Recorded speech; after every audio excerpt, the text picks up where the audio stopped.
are you serious? Are you serious? Well, Russia is. The Russian army is literally bringing in the big guns to the war in Syria. The United States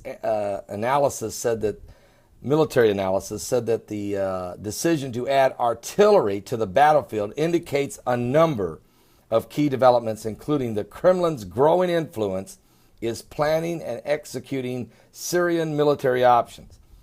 It could be a sign that Russia's dedicated to a conventional ground war, not just airstrikes. In support of the Syrian leader Bashar al-Assad, a staunch ally, longtime supporter by Moscow. Now, since at least October, Russia's fielded heavy artillery units near the cities of Homs and Hama, pounding targets there, according to the top U.S. State Department officials. However, most of Russia's firepower has been up in the northern part of Syria, near the Turkish border, where that warplane, there at Latakia, where the Russian warplane was shot down by the Turks.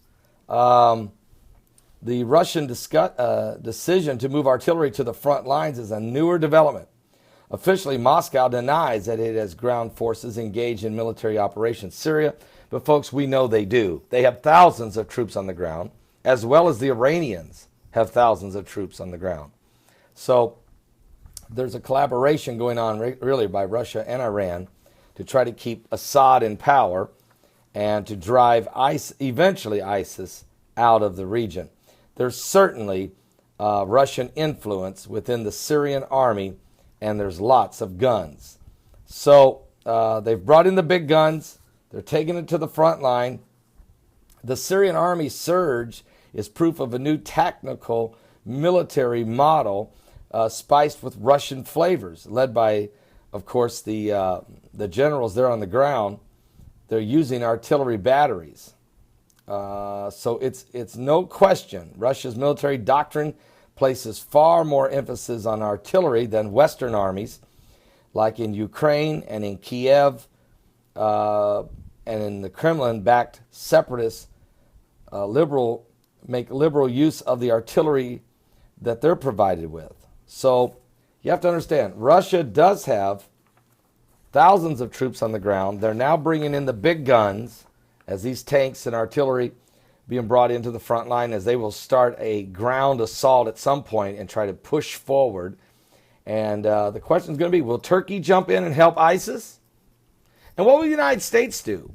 Will they just kind of be just a bystander and taking pot shots occasionally? I think that Russia is serious, very serious, about winning the war in Syria and keeping Assad in power and driving Turkey out of that area, which Turkey desperately wanted to have. I think Turkey might have just waited a little too late to get in the battle, but we'll see. The United States is slowly backing out, but still talking tough. The President of the United States was at the Pentagon yesterday, meeting with Defense Secretary Ash Carter. Obama said he was going straight to the Pentagon to talk to 35 of the top military brass there, instead of listening to the reports coming to him from his aides at the White House. Is this Obama stepping up his game, or is this Obama giving the appearance of that? Or is he sending signals out there to the Syrian Free Army and maybe even to Turkey? You know, what does this all mean? And does Israel participate at all, or do they just sit back and wait for what's about to happen? Now today, our live broadcast, I have Mike from around the world. We have three major subjects we're going to talk to him about: Planet X and these new discoveries in Chile, that it's confirmed that there are two huge planets outside our solar system, right on the edge of our solar system. We're going to talk about the 5 waves of energy, and the second wave is coming. What does that mean?